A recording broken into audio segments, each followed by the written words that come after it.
ডাকসুতে নির্বাচনে যারা ভোট দিয়েছে কেন্দ্রীয় একজন নেতা, আমি নাম নিলাম না, উনি কালকে রাত 12টার সময় টকশে বলছিল যে আমি কেন্দ্রের দায়িত্বে আছি, অথচ আমার দুইজন ভাতিজা ঢাকা বিশ্ববিদ্যালয়ে তারা আমার দলের লোককে ভোট না দিয়ে ভোট দিয়েছে শিবিরকে। জিজ্ঞাসা করলাম বাড়িতে এসে যে ভোট দিয়েছিস কাকে, বলছে চাচা শিবিরকে। কেন? ওরা পানি খেতে দেয়, পানির ফিল্টার দিয়েছে, এসি লাগিয়ে দেয়, আর আপনি যাদের কথা বলেন ওরা এসি খুলে দেয়, পানির ফিল্টার ফেলে দেয়। আপনি বাঁচাবেন কি করে? আপনার নিজের ভাতিজায় হাতছাড়া হয়ে যাচ্ছে। এদেশে এখন যে অবস্থা চলছে, জোর করে জবরদস্তি করে টিকে থাকা এই দেশের মানুষের কাছে আর সম্ভব না। এদেশের মানুষের মনের ভেতরে প্রবেশ করতে হলে এদের জন্য কাজ করা লাগবে। কথা বলেন না কেন? আর এই সক্ষমতা বাংলাদেশ জামাত ইসলামীর ভেতরে আছে। কারণ এই দল করতে হলে আপনাকে জামাত কর্মী হওয়ার আগে সমাজকর্মী হওয়া লাগবে। আন্দাজে উড়িয়ে এসে জুড়ে বসে আমি জামাতের নেতা হবে না, আপনাকে আগে জামাত কর্মী দাবি করলে সমাজকর্মী হওয়া লাগবে। বাংলাদেশ জামাত ইসলামীতে ওয়ার্ড থেকে শুরু করে কেন্দ্র পর্যন্ত একটা মানুষ আপনি দেখাতে পারবেন না যেখানে কাজ ছাড়া কেউ আছে। ও যদি রাস্তা ঝাড়ু দেওয়া হয় তাও কাজ করে খায়, আর কাজ করে খেলে প্রতি মাসে যদি 15,000 টাকা উপায় হয়, 100 টাকার 5 টাকা তারা এমনিতেই জামাত ইসলামকে দান করবে। এটা জোর করা না, জবরদস্তি করা না, তার নিজের ইচ্ছায় সে দিয়ে আসবে। যার সেভাবে ইনকাম তাকে ওইভাবে দেওয়া লাগবে। কেউ যদি 1 লাখ টাকা উপায় করে মাসে, তারও 100 টাকায় 5 টাকা আমার যেমন দেওয়া লাগে আপনারও দেওয়া লাগবে। অন্য কোন দলের এই সিস্টেম আমি পাইনি। আপনি যদি দেখাতে পারেন চলেন আমারে নিয়ে দেখান। আমরা যা আন্দাজে এক ফতোয়া দেন যে এরাও চাঁদাবাজি করে, এরা এত টাকা পায় কোথায়, আপনি আসেন আমার সাথে, আপনাকে আমি একেবারে পাই টু পাই দেখাবো যে টাকা আসে কোত্থেকে। এদের নামে 1 বছর 1 মাস পার হয়ে গেল, একটা চাঁদাবাজির মামলা নেই সারা বাংলাদেশে। আপনি কি করেন কি? এখনো পর্যন্ত মিথ্যা দোষ এদের উপরে চাপিয়ে দেন যে ছাত্রলীগ এদেরকে ভোট দিয়েছে। আপনার বিবেকে কি হয়েছে বলেন তো? ছাত্র দল যদি 5,000 ভোট পায়, ঢাকা বিশ্ববিদ্যালয়ে ছাত্র শিবির মনে করেন 5,000, এখনো যে 9,000 বেশি পেয়েছে, 9,000 কি ফেরেশতা দিয়েছে? আপনারা বলছেন ছাত্রলীগ দিয়েছে, আপনার লজ্জা করে না কথা বলতে? তাদের নিষিদ্ধ করা হয়েছে, দেশ থেকে তারা পালিয়েছে। আপনি এত দিন ধরে রাজনীতি করে এরা 14,000 ডাস পায়, আর আপনি 5,000। আপনার বরাবরও যদি হয় 9,000 ভোট বেশি পায় কি করে? তাহলে আপনার রাজনীতি করার দরকার কি? আপনি তো দেউলিয়া হয়ে গেছেন। এই গোপন কথা মানুষকে বলা লাগে? এসব কথা বললে মানুষ বুঝে ফেলবে না? এমনিতে দলে দলে মানুষ আসতেছে। আজ বড় বড় ব্যবসায়ী যারা বাংলাদেশের সব আমিরে জামাতের কাছে যে ধর্ণা দিচ্ছে যে আপনারা আছেন, আমাদের চিন্তা নেই, আপনাদের কাছে জানে কেন? এখনো কিন্তু ভরাডুবি হওয়ার আগে চিন্তা করেন। ঢাকা বিশ্ববিদ্যালয়, জাহাঙ্গীরনগর বিশ্ববিদ্যালয়, যেখানে আজান দেওয়া পর্যন্ত নিষেধ ছিল, সলিমুল্লাহ হলে, মহসিন হলে আমি নিজে দেখেছি আজান দেওয়া এই 16 বছর নিষেধ ছিল। 16 বছর আজান হয়নি। ছাত্রলীগের ভাইরা বলতো আজান দিলে আমাদের ঘুমের ডিস্টার্ব হয় ফজরের সময়, এই জন্য আজান বন্ধ। এই ডাকসু নির্বাচন 9 সেপ্টেম্বর গেছে, এই রাত থেকে আল্লাহু আকবার ধ্বনি দিয়ে আজান আরম্ভ হয়েছে। জাহাঙ্গীরনগর আমি নিজেও ছিলাম 1 বছর, ওখানে এমন পরিবেশ থমথমে ছিল ওই সময়, পায়খানার ভেতরে ইশারা দিয়ে নামাজ পড়া লেগেছে, এইরকম পরিবেশ গেছে। আর সেখানে আজ উচ্চারণ হচ্ছে লিল্লাহি তাকবীর। এর চাইতে আর কি দেখতে চান? ডাকসু জাকসু যদি এই অবস্থা হয়, আপনি রাজশাহী এ তো শিবিরের আতুর ঘর, আর চট্টগ্রামে তো অলরেডি শিবির জন্ম হয়ে গেছে, আর কুষ্টিয়া ভার্সিটিতে পা দিতেও পারবে না কেউ। ওখানে 100 জনের 100 জনই শিবির। যেখানে আছে সেখানে আপনার এখন ভয়, এখন বলছে আমরা ডাকসু নির্বাচন চাইনি, আমাদের উপরে চাপিয়ে দেওয়া হয়েছে।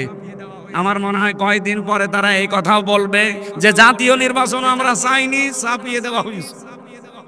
আমরা চেয়েছিলাম ওই ওই আপার মতো রাতের ভোট দিনে করি দিতে, দিনের ভোট রাতে করি দিতে।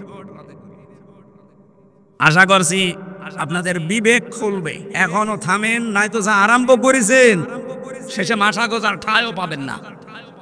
আর এবার বাংলাদেশে যে অবস্থা তৈরি হয়েছে, আমি খোলাখুলি বলছি ভাই, কোনো গোপন কথা না। এই দেশে এখন দল দুইটা, হয় ইসলাম না ইসলামের হয় বিপক্ষে।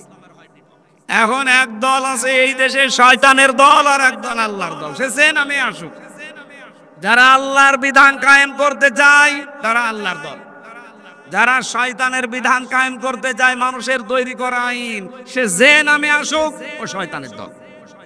এই কথা বলেন না কেন? সুতরাং এই দেশে আর আপনি মাঝখানে থাকতে পারবেন না, যে কোনো একদিকে যাওয়াই লাগবে, হয় থাকবেন না যাবেন।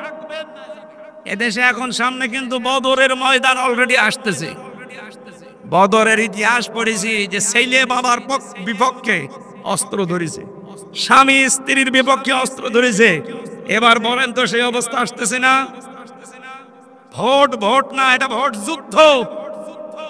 শুধু দোয়া দরুদ পড়ে আর তসবিহ পড়ে এবার হবে না, যুদ্ধ যেমন করা লাগে ভোট ও যুদ্ধ, যুদ্ধের ময়দানের মতো আসা লাগবে। অনেকে বলছেন যে যারা ঝামেলা করতে আসবেন বোর মহারণা পরিশোধ করে আসেন, নয়তো বাড়ি আর ঘুরে যেতে পারবেন না। কি সিদ্ধান্ত নিয়ে ফেলেছে দেখেছেন? হয় মরবো নাই মারব। আশা করছি আমার যে ধারণা বাংলাদেশ সম্পর্কে, আমি যতটুকু দেখতে পাচ্ছি এদেশে ইসলাম এবার সংসদে যাবে। আর একবার যদি যেতে পারে না, 5 বছর লাগবে না, মাত্র 2 বছর ইসলাম এমন কায়দা কৌশল চালাবে, কিয়ামতের আগে দেশে কোনো মুনাফিক আর ইসলামের কাছ থেকে এদেশ কেড়ে নিতে পারবে। জীবনে কখনো তুমি মিথ্যা বলনি, তাই তো তোমায় পেতে কাঁদে ধরনি। তোমারই মতো নেতা পেলেও গো ফুটতো সুখেরি গোলাপ চামেলি বকুল। সুবহানাকা লা ইলমা লানা ইল্লা মা আল্লামতানা ইন্নাকা আনতাল আলিমুল হাকিম। আলহামদুলিল্লাহ। বাংলাদেশের ঐতিহ্যবাহী জেলা রাজশাহী চারঘাট থানার অন্তর্গত নন্দনগাছি হাবিবপুর আলিম মাদ্রাসা ময়দানে বাসুপাড়া দারুল কোরআন হাফিজিয়া মাদ্রাসার উন্নয়ন কল্পে তাফসিরুল কোরআন মাহফিল, এটা 56 বছর চলছে, ঐতিহাসিক একটা অনুষ্ঠান। সম্মানিত সভাপতি জনাব নজরুল ইসলাম, সিভিল ইঞ্জিনিয়ার, দামাত বারকাতুহুমুল আলিয়া। এই দেশে 73টা দল, কোন দল এই গ্যারান্টি দেখতো ওই দল থেকে এমপি দাঁড়াবে না? বলবো ঝামেলা করে লাভ কি? আমার ওখানে যিনি আছেন উনি অলরেডি ঘোষণা দিয়েছেন যে দরকার হয় আমি 100 কোটি টাকা খরচ করব, তারপরও এই আসন আমার চাই। আপনার কি লাভ ভাই? আমাদের 1 টাকা খরচও নেই, 1 টাকা তোলার ধান্দাও নেই। আর আপনি 100 কোটি টাকা যদি খরচ করেন, কমপক্ষে 5 বছরে 500 কোটি টাকা তুলবেন। আর যেভাবেই তুলবেন এগুলো তো সব জায়েজ নাকি? এই কারণে আমাদের অবস্থা এই জায়গায় দাঁড়িয়েছে, আগামীতে দাঁড়াবে না ইনশাআল্লাহ। যিনি আজকের প্রধান অতিথি, বিশিষ্ট ইসলামী চিন্তাবিদ, শিক্ষাবিদ অধ্যক্ষ জনাব নাজমুল হক দামাত বারকাতুহুমুল আলিয়া, বলেন আমিন। বিশেষ অতিথি সেক্রেটারি বাংলাদেশ শ্রমিক কল্যাণ ফেডারেশন রাজশাহী বিভাগ, রাজশাহী জেলা মাওলানা শফিকুল ইসলাম। আমন্ত্রিত অতিথি অনেক মানুষের নাম দিয়েছেন আপনারা, জনাব আবুল কালাম আজাদ, সোহেল রানা না সুফেল রানা, সুফেল ভুল হয়েছে মনে হয়, সোহেল রানা হওয়ার কথা ছিল হয়তো নাকি, জনাব আয়ুব আলী এবং মিজানুর রহমান।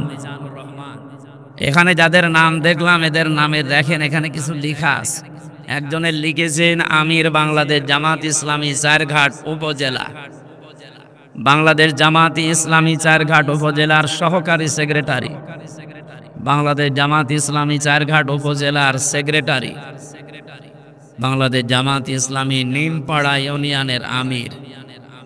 আমার মনে হয় বাংলাদেশ জামাত ইসলামী এখন শুধু ইউনিয়ন না, ওয়ার্ড না, এখন ঘরে ঘরে পর্যন্ত পৌঁছে গেছে।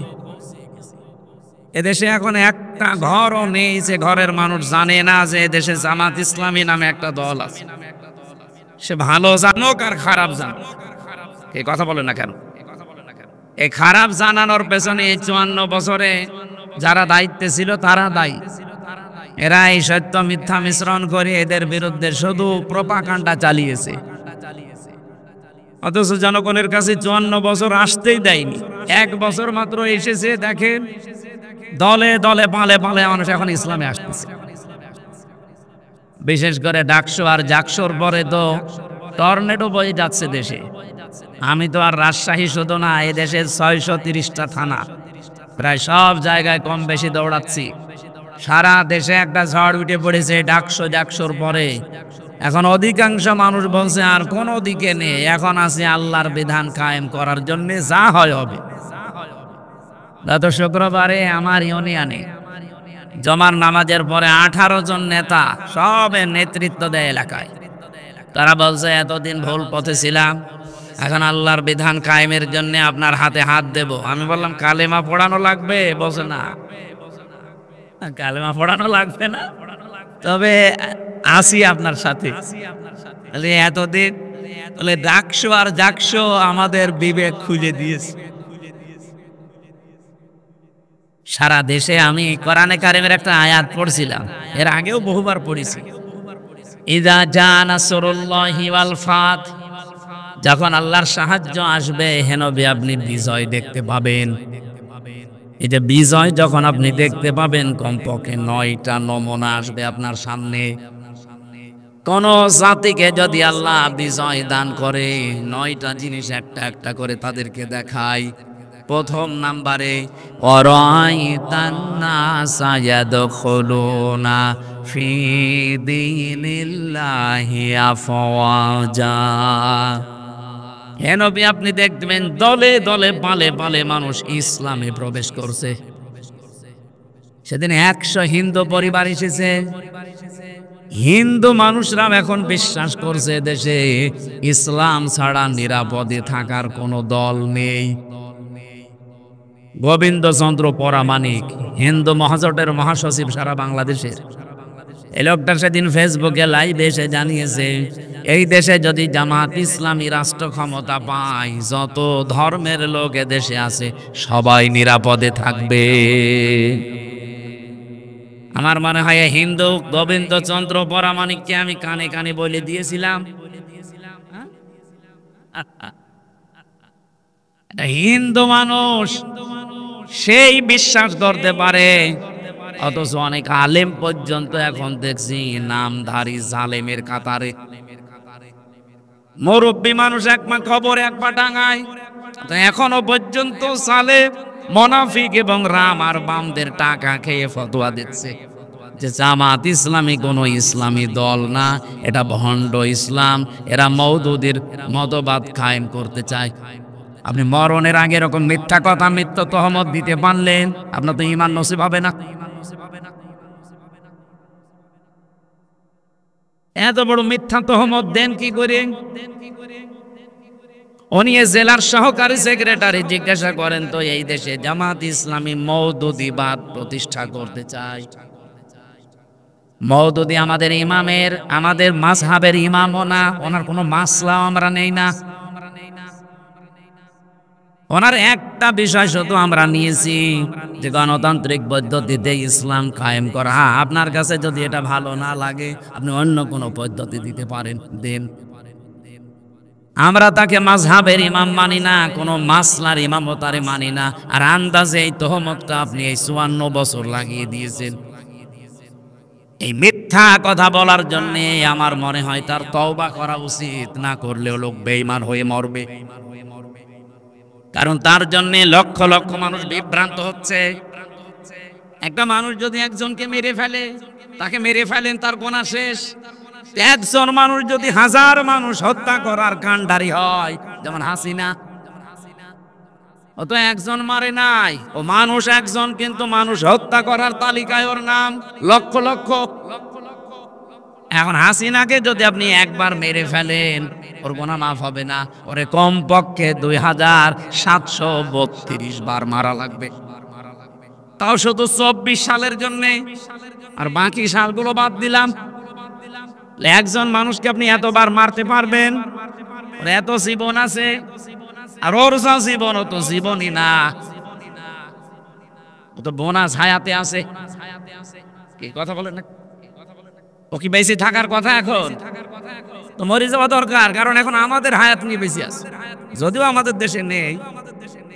যেখানে আছে ওই দেশের মানুষের হায়াত এত না গড়, ও যতদিন বেঁচে আছে অন্তত ওনার মরে যাওয়া উচিত। কারণ এই পৃথিবীতে আমি দেখলাম গোপালী, নেপালি আর মোদিজি সব পালানোর ধান্দায় আছে। তা আমি যেটা বোঝাতে চাই, একজন মানুষ যদি একজন মানুষকে বিভ্রান্ত করে, তার একটা গোনা হয়েছে, আর ওই একটা লোকের কথার দ্বারা, কাজের দ্বারা যদি লক্ষ লক্ষ মানুষ বিভ্রান্ত হয়, ওকে আপনি একবার শাস্তি দিলে ওর গোনা মাফ হবে না। এই জন্য ইসলামের নাম নিয়ে হোক আর অন্য কোনো নাম নিয়ে হোক, এদেশে যেহেতু এখন সব ইসলাম এক জায়গায় হওয়ার একটা সম্ভাবনা দেখা অলরেডি দিয়েছে, যাদের ভেতরে এতদিন ছোটখাটো বিষয় নিয়ে মতপার্থক্য ছিল, এখন সব বাদ দিয়েছে। তারা বলছে এবার ইসলামের বাক্স যাবে একটা। এই জন্যই তো জালেম আর মুনাফিকদের মাথা খারাপ হয়ে গেছে। তারা এতদিন যারা আমারে বলতো হুজুর দোয়া করেন, এখন দোয়া না বদ দোয়ার জন্য ডাকি না। আরে বুঝে ফেলেছে যে 8 দল না, এদেশে আরো যারা ইসলাম চায়, তারা যদি সব এক হয়ে যায়, এখন যাদের ডাকে সাড়া দিয়ে হচ্ছে তাদের বিরুদ্ধে টার্গেট লাগাও। এই কারণে জামাত ইসলামী ভণ্ড, এরা মওদুদিবাদ, এই কথাগুলো এই 54 বছর পরে আবার নতুন করে আরম্ভ করেছে অনেক আলেম নামে জালেম। আমি জালেমই বলবো, কারণ মিথ্যা কথা বলেন কেন আপনি? সুতরাং জামাত ইসলামী এখন আর ফো দিয়ে শুধু তাবিজ করে এদেশ থেকে উড়িয়ে দেওয়া যাবে না। এ কিন্তু রাজধানী থেকে শুরু করে ওয়ার্ড পর্যন্ত এদের কমিটি এখন একেবারে মানে শিকড় গেড়ে অলরেডি মাটির নিচে চলে গেছে। এই জন্য এই সমস্ত ধান্দায় যারা আছেন, এই ধান্দাবাজি বাদ দেন। এদেশের মানুষ এখন কিন্তু সচেতন। আগস্টের 5 তারিখের আগে এদেশের মানুষ আর বসবাস করে না। এখন চলছে সেপ্টেম্বর মাসের 17 তারিখ না 18 তারিখ। এই জন্য হিসাব নিকাশ করে চলেন। আশা করছি আপনাদের বিবেক খুলবে। এরপরও যদি কেউ দাদা বাবুদের কথায় নাচেন, যা হয়েছে আপার আপনাদেরও তাই হবে। আপনাদের আমরা ভালোবাসি, আপনারা মুসলিম মানুষ। আশা করছি অন্তত ভারতের আগ্রাসন যেন এদেশে আর দানা বাঁধতে না পারে। যাদের দ্বারা বাঁধবে জাতি কিন্তু খুব সতর্ক, তাদেরকে চিনে ফেলবে, জীবনের মতো তাদেরকে তালাক দেবে। এদেশে কোনো ভারত প্রীতি চলবে না। কথা বলেন না কেন? এই দেশ যদি চলে, দেশের 18 কোটি মানুষের সিদ্ধান্ত অনুযায়ী চলবে। কোন দাদা কোন বাবার কথায় আমরা চলতে চাই না। আজকের মাহফিলে আলোচনা রাখলেন সেই খুলনা থেকে এসেছে অনেক কষ্ট করে মাওলানা রবিউল ইসলাম, মাওলানা হোসাইন মাহফুজ। ব্যবস্থাপনায় আছেন আব্দুল্লাহ আল মামুন উজ্জ্বল মাস্টার। এখানে দাওয়াত দিয়েছিলেন আমার যিনি রওশন আলম নাকি যেন নাম ব্যক্তিটার, রওশন আলম। মঞ্চে বসে আছেন আপনাদের এলাকার অবশ্যই সম্মানিত, নয়তো এখানে আপনারা চেয়ার দিতেন না। এদের সম্মান আর মর্যাদা কামনা করছি তাদের ঈমান এবং আমল অনুযায়ী। আমি যে কথা বলি ওখান থেকে একটা শিক্ষা বের করার চেষ্টা চালাই। দেখেন তো কেন ওনাদের আগে সম্মান কামনা করলাম। আল্লাহ রাব্বুল আলামিন জানিয়েছেন, ইয়ারফাউল্লাহুল্লাযীনা আমানু মিনকুম ওয়াল্লাযীনা উতুল ইলমা দারাজাত। তোমাদের ভেতরে যারা ঈমান আনে আর ঈমানের দাবি অনুযায়ী যে মানুষগুলো ইলম অর্জন করে আমল করে, এই দুইটা গুণ যাদের ভেতরে আমি দেখতে পাই। ইয়ারফা এটা মোজারে, বর্তমান ভবিষ্যৎ, প্রেজেন্ট ফিউচার। আল্লাহ পাক দারাজাতুন না দিয়ে দারাজাত বহু বচন দিয়ে জানাতে চেয়েছেন। এই দুটো গুণে গুণান্বিত যারা অর্জন হবে, দিন যত যাবে তাদের মর্যাদা তত বাড়তেই থাকবে। আল্লাহ শুধু বাড়িয়ে দেবে তা না, বাড়াতেই থাকবে। এই জন্য আশা করছি যারা এখানে স্টেজে চেয়ার পেয়েছেন, ঈমান অবশ্যই আপনাদের আছে। ঈমান এবং আমল করা লাগবে আপনাদের জ্ঞান যোগ্যতা এলেম অনুযায়ী। কারণ বহু মানুষ তাদের জ্ঞান অনুযায়ী যোগ্যতা অনুযায়ী কাজ করে না, এই জন্যে তাদের মর্যাদার সম্মান দুনিয়াতে আল্লাহ আরো নষ্ট করে দেয়। কথা বোঝেন আমার? আমি নাম নিলাম না। বহু মানুষের জ্ঞান আছে, যোগ্যতা আছে, কিন্তু সে অনুযায়ী সে চলে নাই। এই জন্য আল্লাহ পাক তাকে তার উপরে তুলতে তুলতে এত নিচে নামিয়ে দিয়েছে যে সেখান থেকে আর উঠে আসা সম্ভব না। আপনাদের এই আসনের যিনি মন্ত্রী ছিল, কোথায় উঠেছিল? আল্লাহ এত নিচে নামিয়ে আছে। আমি সেদিন কোন দেশে যেন গিয়েছিলাম, সিঙ্গাপুর নাকি মালয়েশিয়া যেন, সেখানে যে দেখি নিচে বসলাম, হোটেলে দেখি চা খাচ্ছে। সালাম দিলাম, আসসালামু আলাইকুম। ওয়ালাইকুম আসসালাম বলবে তো না, বলো হুজুর আমরা আগেই পালিয়েছি। আর সালামের জবাব না দিয়ে বলে ওয়ালাইকুম আসসালাম বলবে না, আমরা আগেই পালিয়েছি। আপনি পালালেন কেন? এটা কোন জেলা যেন? রাজশাহী। বাঁশে নাটোর, ওখানে আর এক মন্ত্রী ছিল, খালি পলক মারে। কি অবস্থা এখন দেখেন। সেদিন আমি আদালতে হাজিরা দিতে গিয়েছিলাম আমার মামলার, যে দেখে আল্লাহর ওলি কাঁদতেছে। অথচ কি গেট আপ ছিল দেখেছেন? এক এক সময় এক এক সাজে থাকতো। এখন আপনজন বলতে তার কাছে আর কেউ নেই। তার যে পরিচয় দেবে, সে পরিচয় দিলেও ভয় পায়। আপনজন যারা স্ত্রী পুত্র শব্দ বাইরের দেশে চলে গেছে, তার কাছে এখন এক প্যাকেট বিরিয়ানি নিয়ে খাবার নিয়ে কেউ যাবে সেই রকম মানুষও নেই। অথচ কি দাপট ছিল তার। এজন্য আমার মনে হয় পলক সাহেবের কাছে শিক্ষা নেওয়া দরকার। মাত্র 1 বছর 1 মাসে তার চেহারা যা হয়েছে, আপনি এখন দেখলেও চিনতে পারবেন না পলক না পলকের দাদা। কি অবস্থা হয়েছে। আমিও 3 বছর ছিলাম, কিন্তু আমার চেহারাটা পাল্টায়নি। যদিও এরকম 100 গুণ কষ্ট আমারে দিয়েছে। আমার মাথার চুল থেকে পায়ের তালু পর্যন্ত 1 ইঞ্চি জায়গা বাকি নেই যেখানে জালেমরা টর্চার করে নাই। আমার উল্টো করে 11 ঘন্টা টাঙিয়ে রেখেছিল। এত পিটানো পিটিয়েছে, প্রায় 4-5 জন মিলে চোখ বেঁধে। আমার পেছনে শুধু ম্যাডাম ছাড়া কাউকে দেখানো যায় না। এই যে চেয়ার দিয়েছেন তো ভালো, যদি কাঠের চেয়ার দিয়েছেন বসতে পারতাম না। এত কিছু করার পর অন্তত এখন টিকে আছি। আরো মাত্র 1 বছরে মনে হচ্ছে কব্বরে অর্ধেক চলে গেছে, তাও তো কিছু এখনো টের পাননি। জালেম যারা এখনো পর্যন্ত, যে মানুষগুলোর বৃদ্ধি কমে না, তারা যেন মাঝে মাঝে পলকের দিকে একটু তাকায়। তাকানো লাগবে না, শুধু ছবির দিকে তাকাবেন আর পলক মারবেন। এজন্য জ্ঞান ছিল তার, ঈমানও ছিল কম বেশি, কিন্তু জ্ঞান অনুযায়ী কাজ না করার কারণে আল্লাহ তুলেছিল উপরে। এখন এত নিচে নামিয়েছে, সেখান থেকে উঠে আসার সম্ভব না। যা স্বপ্ন দেখতে পারেন, কিন্তু বাস্তবে রূপ নেওয়া অত সহজ না। এই জন্য যারা বসে আছেন, আশা করছি ঈমান আছে এবং জ্ঞানও আছে। এই জ্ঞান অনুযায়ী দুনিয়াতে কাজ করার তৌফিক আল্লাহ তাদের দান করেন, বলেন আমিন।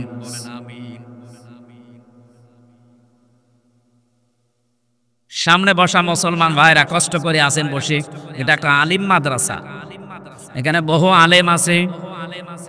আলেমদের সম্মান মর্যাদা দুনিয়া আখিরাতে কামনা করছে আল্লাহ যেন। কিচ্ছু লাগবে না ভাই। পর্দার আড়ালে সাথে ডানে বামে না, বিভিন্ন জায়গায় তারা বসে আছে। সম্মানিতা মা এবং বোনেরা, প্রশাসনের ভাইরা, প্রাণ প্রিয় রাজশাহীবাসী, আল্লাহর দরবারে শুকরিয়া জানাচ্ছি যে এই বৃষ্টি মুখর দিন, রাতেও আমাদের সারা রাত আজকে বৃষ্টি এখানেও হয়েছে, হয়তো নয়তো কাদা মাটি।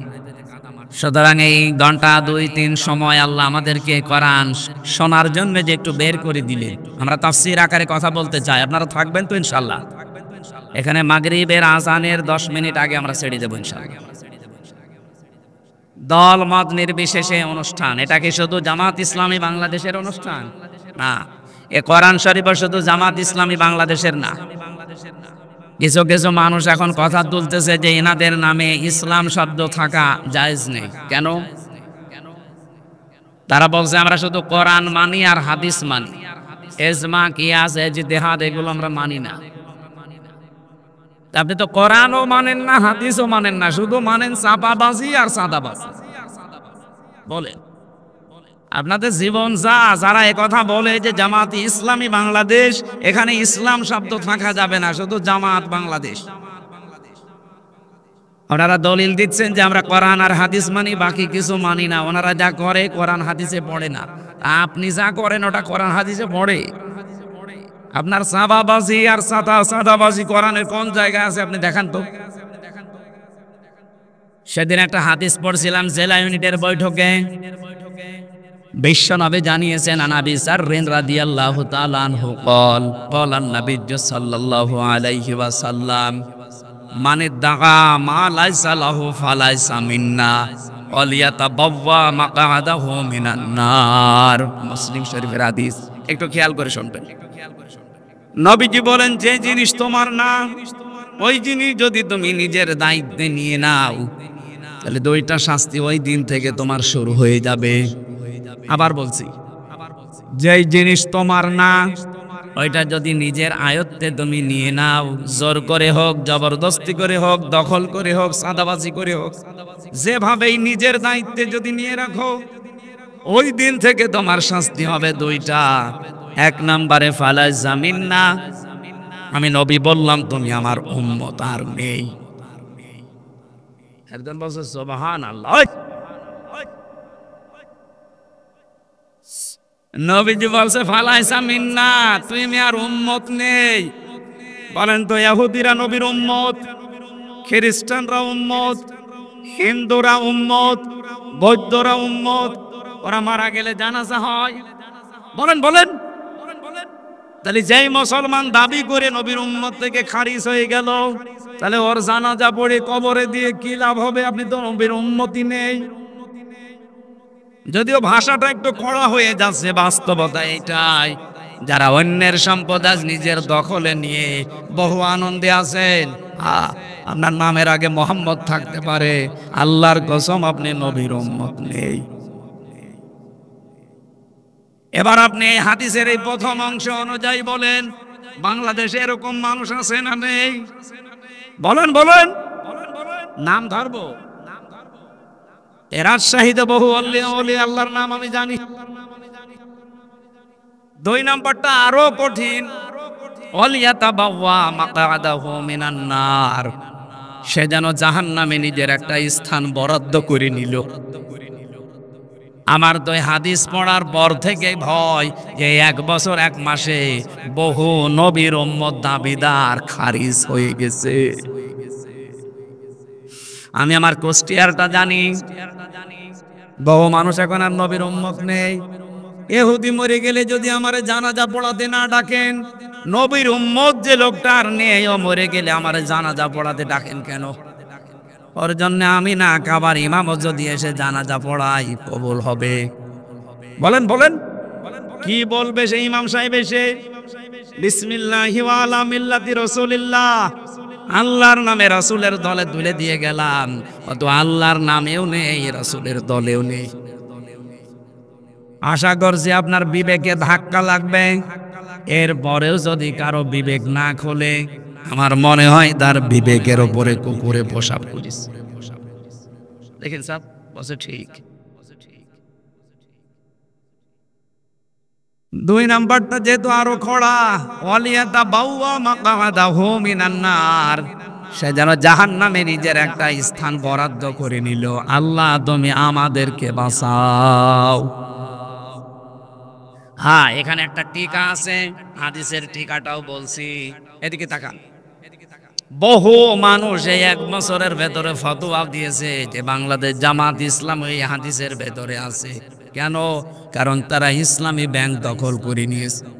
এত বড় ডাহা মিথ্যা কথা আপনি বলতে পারলেন? ইসলামী ব্যাংক কি আপনার বাবার? যাদের ব্যাংক তারা ফেরত পেয়েছে, এদের মাথার ঘাম পায়ে ফেলা ব্যাংকটা এতদিন হাত ছাড়া হয়ে গিয়েছিল, এতদিন কেড়ে নিয়েছিল জালেমরা, এখন তারা ফেরত পেয়েছে। এটা চিন্তায় বলে না নিজের জিনিস নিজে ফেরত পাওয়া। আপনার কোনো জিনিস যদি হাতছাড়া হয়ে যায়, ওইটা যদি আপনি ফেরত পান, তাহলে এই হাদিসের শাস্তির আওতা মুক্ত থাকবেন। সুতরাং আন্দাজে এই দোষ দেওয়া যাবে না যে এরাও ছিনতাইকারী। ডাকসুতে নির্বাচনে যারা ভোট দিয়েছে, কেন্দ্রীয় একজন নেতা, আমি নাম নিলাম না, উনি কালকে রাত 12টার সময় টকশে বলছিল যে আমি কেন্দ্রের দায়িত্বে আছি, অথচ আমার দুইজন ভাতিজা ঢাকা বিশ্ববিদ্যালয়ে তারা আমার দলের লোককে ভোট না দিয়ে ভোট দিয়েছে শিবিরকে। জিজ্ঞাসা করলাম বাড়িতে এসে যে ভোট দিয়েছিস কাকে? বলছে চাচা শিবিরকে। কেন? ওরা পানি খেতে দেয়, পানির ফিল্টার দিয়েছে, এসি লাগিয়ে দেয়, আর আপনি যাদের কথা বলেন ওরা এসি খুলে দেয়, পানির ফিল্টার ফেলে দেয়। আপনি বাঁচাবেন কি করে? আপনার নিজের ভাতিজায় হাতছাড়া হয়ে যাচ্ছে। এদেশে এখন যে অবস্থা চলছে, জোর করে জবরদস্তি করে টিকে থাকা এই দেশের মানুষের কাছে আর সম্ভব না। এদেশের মানুষের মনের ভেতরে প্রবেশ করতে হলে এদের জন্য কাজ করা লাগবে। কথা বলেন না কেন? আর এই সক্ষমতা বাংলাদেশ জামাত ইসলামীর ভেতরে আছে। কারণ এই দল করতে হলে আপনাকে জামাত কর্মী হওয়ার আগে সমাজকর্মী হওয়া লাগবে। আন্দাজে উড়িয়ে এসে জুড়ে বসে আমি জামাতের নেতা হবে না, আপনাকে আগে জামাত কর্মী দাবি করলে সমাজকর্মী হওয়া লাগবে। বাংলাদেশ জামাত ইসলামীতে ওয়ার্ড থেকে শুরু করে কেন্দ্র পর্যন্ত একটা মানুষ আপনি দেখাতে পারবেন না যেখানে কাজ ছাড়া কেউ আছে। ও যদি রাস্তা ঝাড়ু দেওয়া হয় তাও কাজ করে খায়, আর কাজ করে খেলে প্রতি মাসে যদি 15,000 টাকা উপায় হয়, 100 টাকার 5 টাকা তারা এমনিতেই জামাত ইসলামকে দান করবে। এটা জোর করা না, জবরদস্তি করা না, তার নিজের ইচ্ছায় সে দিয়ে আসবে। যার সেভাবে ইনকাম তাকে ওইভাবে দেওয়া লাগবে। কেউ যদি 1 লাখ টাকা উপায় করে মাসে, তারও 100 টাকায় 5 টাকা আমার যেমন দেওয়া লাগে আপনারও দেওয়া লাগবে। অন্য কোন দলের এই সিস্টেম আমি পাইনি। আপনি যদি দেখাতে পারেন চলেন আমারে নিয়ে দেখান। আমরা যা আন্দাজে এক ফতোয়া দেন যে এরাও চাঁদাবাজি করে, এরা এত টাকা পায় কোথায়, আপনি আসেন আমার সাথে, আপনাকে আমি একেবারে পাই টোপাই দেখাবো যে টাকা আসে কোত্থেকে। এদের নামে 1 বছর 1 মাস পার হয়ে গেল, একটা চাঁদাবাজির মামলা নেই সারা বাংলাদেশে। আপনি কি করেন কি? এখনো পর্যন্ত মিথ্যা দোষ এদের উপরে চাপিয়ে দেন যে ছাত্রলীগ এদেরকে ভোট দিয়েছে। আপনার বিবেকে কি হয়েছে বলেন তো? ছাত্র দল যদি 5,000 ভোট পায়, ঢাকা বিশ্ববিদ্যালয়ে ছাত্র শিবির মনে করেন 5,000, এখনো যে 9,000 বেশি পেয়েছে, 9,000 কি ফেরেশতা দিয়েছে? আপনারা বলছেন ছাত্রলীগ দিয়েছে, আপনার লজ্জা করে না কথা বলতে? তাদের নিষিদ্ধ করা হয়েছে, দেশ থেকে তারা পালিয়েছে।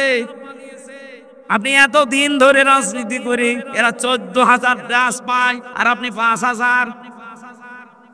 আপনার বরাবরও যদি হয় 9,000 ভোট বেশি পায় কি করে? তাহলে আপনার রাজনীতি করার দরকার কি? আপনি তো দেউলিয়া হয়ে গেছেন। এই গোপন কথা মানুষকে বলা লাগে?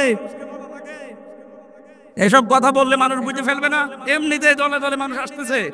আজ বড় বড় ব্যবসায়ী যারা বাংলাদেশের সব আমিরে জামাতের কাছে যে ধর্ণা দিচ্ছে যে আপনারা আছেন, আমাদের চিন্তা নেই, আপনাদের কাছে যায় না কেন? এখনো কিন্তু ভরাডুবি হওয়ার আগে চিন্তা করেন। ঢাকা বিশ্ববিদ্যালয়, জাহাঙ্গীরনগর বিশ্ববিদ্যালয়, যেখানে আজান দেওয়া পর্যন্ত নিষেধ ছিল, সলিমুল্লাহ হলে, মহসিন হলে আমি নিজে দেখেছি আজান দেওয়া এই 16 বছর নিষেধ ছিল। 16 বছর আজান হয়নি। ছাত্রলীগের ভাইরা বলতো আজান দিলে আমাদের ঘুমের ডিস্টার্ব হয় ফজরের সময়, এই জন্য আজান বন্ধ। এই ডাকসু নির্বাচন 9 সেপ্টেম্বর গেছে, এই রাত থেকে আল্লাহু আকবার ধ্বনি দিয়ে আজান আরম্ভ হয়েছে।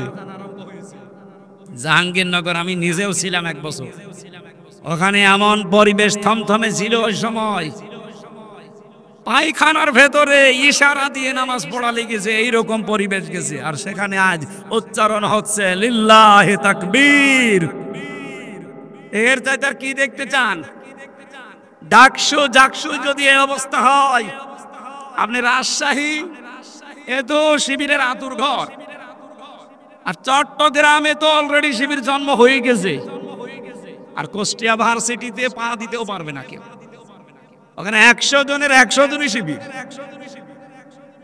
যেখানে আছে সেখানে আপনার এখন ভয়, এখন বলছে আমরা ডাকসু নির্বাচন চাইনি, আমাদের উপরে চাপিয়ে দেওয়া হয়েছে। আমার মনে হয় কয়েকদিন পরে তারা এই কথাও বলবে যে জাতীয় নির্বাচন আমরা চাইনি, চাপিয়ে দেওয়া হয়েছে। আমরা চেয়েছিলাম ওই আপার মতো রাতের ভোট দিনে করি, দিনের ভোট রাতে করি।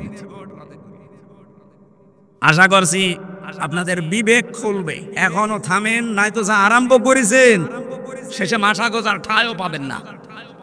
আর এবার বাংলাদেশে যে অবস্থা তৈরি হয়েছে, আমি খোলাখুলি বলছি ভাই, কোনো গোপন কথা না। এই দেশে এখন দল দুইটা, হয় ইসলাম না ইসলামের হয় বিপক্ষে। এখন এক দল আছে এই দেশে শয়তানের দল, আর এক দল আল্লাহর দল। সে যে নামে আসুক, যারা আল্লাহর বিধান কায়েম করতে চায় তারা আল্লাহর দল, যারা শয়তানের বিধান কায়েম করতে চায় মানুষের তৈরি করা আইন, সে যে নামে আসুক ও শয়তানের দল। এই কথা বলেন না কেন? সুতরাং এই দেশে আর আপনি মাঝখানে থাকতে পারবেন না, যে কোনো একদিকে যাওয়াই লাগবে, হয় থাকবেন না যাবেন। এদেশে এখন সামনে কিন্তু বদরের ময়দান অলরেডি আসতেছে। বদরের ইতিহাস পড়েছি যে ছেলে বাবার বিপক্ষে অস্ত্র ধরেছে, স্বামী স্ত্রীর বিপক্ষে অস্ত্র ধরেছে। এবার বলেন তো সেই অবস্থা আসতেছে না? ভোট না, এটা ভোট যুদ্ধ।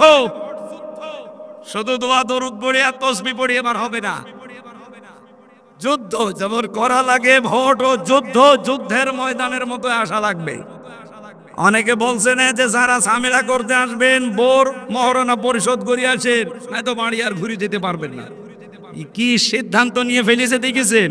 হয় মরবো নাই মারব। আশা করছি আমার যে ধারণা বাংলাদেশ সম্পর্কে, আমি যতটুকু দেখতে পাচ্ছি এদেশে ইসলাম এবার সংসদে যাবে।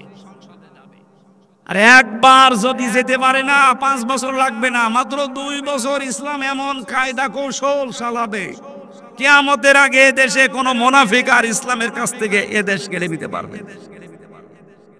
কিন্তু অনেক আলেম আমি দেখতে পাই, বহু আলেম এখনো পর্যন্ত অ্যাক্টিভ না। এরা বলে হুজুর দোয়া করেন, গোপনে আছে। গোপনে আছে মানে আপনি এইরকম অবস্থায় যদি বলেন যে আমি গোপনে আছি, আপনি ওপেন হবেন কবে? ইসলাম চলে আসলে আপনি ওপেন হবেন, তখন আপনার দরকার কি? আর আপনার কেন এই ধারণা হয় এই অবস্থা তৈরি হওয়ার পরেও যে ইসলাম যদি না আসে তাহলে আমি অ্যাক্টিভ ভাবে নাজমুল হকের পক্ষে কাজ করবো, আর ইসলাম আসবে না, তখন আমার ইমামতি থাকবে? তো আপনি ইমামতি নিয়ে আসেন। ছেলে যদি মাইক হাতে নিয়ে এলাকার মানুষকে শোনায় যে আমার বাবার সম্পদ আমি পাই কি না পাই আমার সন্দেহ লাগে, বলেন তো এটা কি বৈধ সন্তান না জারজ? বলেন বলেন, আপনার বাবার সম্পত্তি আপনি পাবেন না, পাবে কি রবিউল?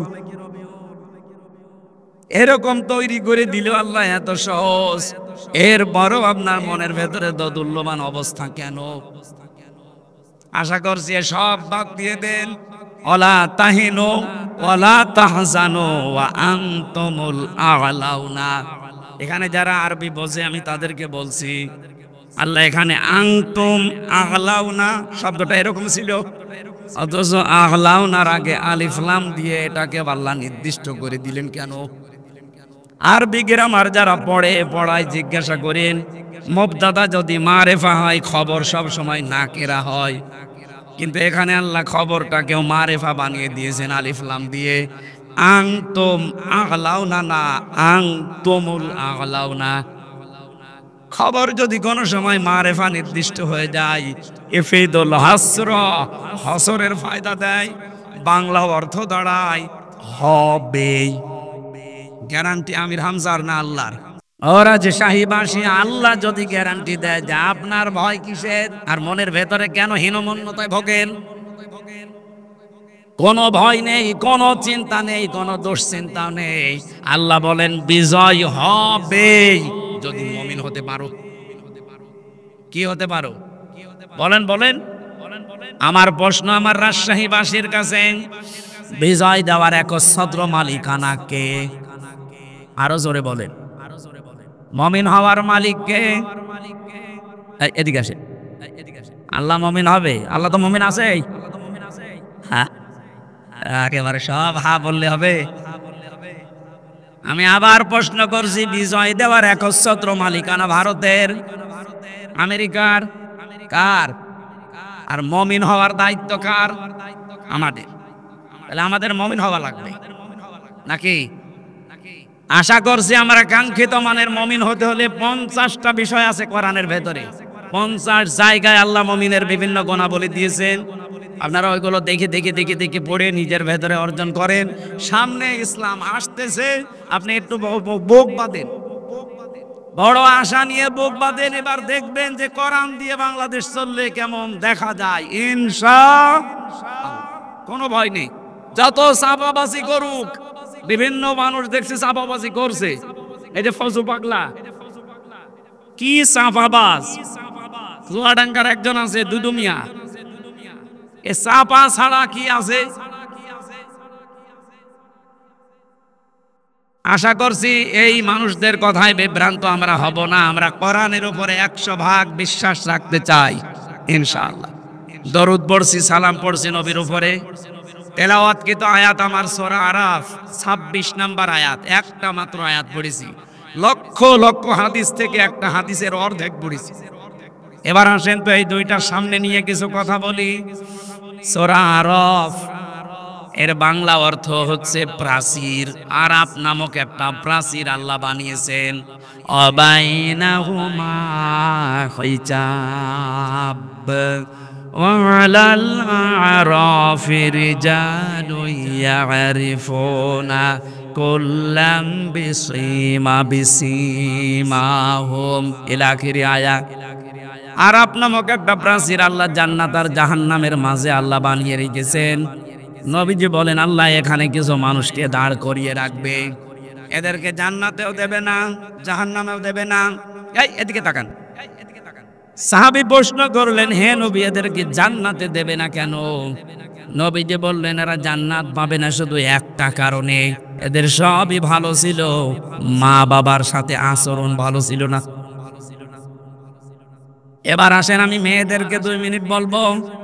সম্মানিতা মা বোনেরা, আমি খুব ভালোবাসি আপনাদেরকে, কারণ নবীজি বলেন আমার কাছে 3টা জিনিস প্রিয়, একটা সুগন্ধি, একটা নামাজ, আর একটা মেয়ে মানুষ, সেটা আমার নিজের স্ত্রী। এই জন্য মা বোনদেরকে আমিও ভালোবাসি নবীর হাদিস অনুযায়ী। আরাফ সূরার তাফসীর পড়তে গিয়ে আমি দেখলাম আপনারা অধিকাংশ জাহান্নামে দৌড়াচ্ছেন। নিজে শুধু না, 4 জন পুরুষ মানুষকে সাথে নিয়ে যাচ্ছেন, হয় বাবাকে, নাই বড় ভাইকে, নাই স্বামীকে, নাই বড় ছেলেকে। এই যে সন্তানগুলো আমরা আজ মা বাবার সাথে খারাপ ব্যবহার করার কারণে আমরা আজ আরাফ নামক জায়গায় দাঁড়িয়ে আছি, জান্নাতে যেতে পারছি না। এটা শুধু আমার একা দোষ না, এই দোষে দোষী আমার বউ। এই কথা বলেন না কেন? 100টার 98টা পরিবারে বউর কারণে স্বামী তার মা বাবার হক আদায় করতে পারে না। এরকম বউর আশাই নেই? বলেন বলেন। সম্মানিত মা বোনেরা, শুধু মনে করে অনেকে যে নামাজ পড়ি, রোজা রাখি, কালো বোরকা পরি, আমি জান্নাত পাবো না। মানে কে বলিস আপনাকে? আপনার স্বামী যেটা পছন্দ করে ওটা যদি জায়েজ হয়, মাস্ট বি আপনাকে ওটা পছন্দ করা লাগবে। আপনার স্বামী পছন্দ করছে আপনার মা বাবা, তার মা বাবা তার সাথে থাকবে, খেয়ে থাক না খেয়ে থাক তার সাথে থাকবে। কিন্তু আপনি এটা চান না। পারিবারিক জীবনে যে সমস্যাগুলো আমরা প্রতিনিয়ত ফেস করছি, যার জন্য হাজারো সংসার ভেঙে যাচ্ছে, হাজারো মানুষ সন্তানগুলো আমরা জাহান্নামী হয়ে যাচ্ছি, জান্নাতে যেতে পারছি না, এগুলো নিয়ে একটা বই লিখিত আছে আমার। দাম্পত্য জীবনের স্বামী স্ত্রীর যে ঝগড়াঝাটি, কলহ, মারামারি, গন্ডগোল, এবং এটা সমস্যার এই সমাধান কি কি করা লাগে, আমি কোরআন হাদিস থেকে প্রায় 128 পৃষ্ঠা পর্যন্ত লিখেছিলাম বিভিন্ন রেফারেন্স দিয়ে। আমার গাড়িতে পাওয়া যায়, আপনারা মেয়েদের জন্য নিয়ে যাবেন ওই বইটা, বিস্তারিত এই ওয়াজগুলো ওখানে লেখা আছে বাংলায়। আশা করছি ওটা নিয়ে পড়াবেন, ওদের মনটা আল্লাহ যেন ফাতেমাতুজ জোহরার মতো, হযরত রুকিয়ার মতো উদার করে দেন, বলেন আমিন। 2 নম্বরে সাহাবী বললেন, হে নবীরা, জান্নাতে যেতে পারছেন আমার বাবার অবাধ্যতার কারণে, জাহান্নামেও এরা যাচ্ছে না। নবীজি বললেন, না, এদেরকে আল্লাহ জাহান্নামেও দেবে না। বিশ্ব নবী একটা কথা উচ্চারণ করেছিলেন, এদেরকে আল্লাহ জাহান্নামে দেবে না একটা কারণে, এরা দুনিয়ায় যাই করুক না কেন দিন কায়েমের জন্য এরা চেষ্টায় ছিল। এই হাদিসের যে ব্যাখ্যা আমি পড়েছি, মুহাদ্দিসিন ইকরাম লিখেছেন, কোন মানুষ যদি মন থেকে জমিনে আল্লাহর বিধান কায়েম করার জন্য চেষ্টা করে, দিন কায়েমের জন্য যদিও চেষ্টা অব্যাহত রাখে, জমিনে যদি বিধান কায়েম নাও হয়, আল্লাহ তাকে অন্তত জাহান্নামে দেবে না। আপনার চাইতে যেহেতু কোরআন হাদিস হালকা হলেও বেশি পড়েছি, আমি কোরআনের ওপরে আমার অনার্স মাস্টার্স করা আছে, আল্লাহর কসম এই হাদিসের ব্যাখ্যা আমি যা বুঝেছি সেইটাই বোঝাই। পৃথিবী থেকে যদি জাহান্নামে যেতে না চান, দিন কায়েমের জন্য যারা জমিনে চেষ্টা করছে, আপনি তাদের সাথে থাকবেন।